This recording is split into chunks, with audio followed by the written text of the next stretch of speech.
Macam dah datuk-datuk dah ni. Rasa macam pegawai syariah nak tangkap basah. Ya, Assalamualaikum Bilal. Dah, set. Ini untuk Imam, ini untuk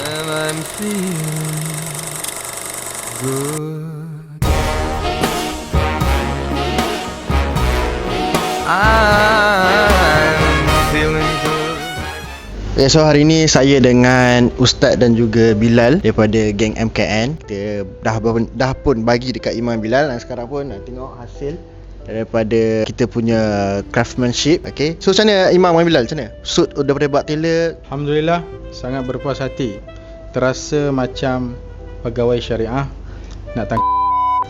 Kalau Bilal pula macam mana? Selesa, sedap pakai. Orang yang tak puasa Macam dah datuk-datuk dah ni. tahun ni akan datang dengan pakaian macam ni.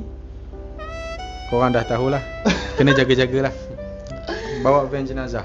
Terima kasih untuk Imam dan Bilal sebab bagi peluang buat tailor untuk buat suit untuk Imam Bilal. Daripada ukur sampailah baju siap, memang sangat berpuas hati. Terima kasih Ustaz.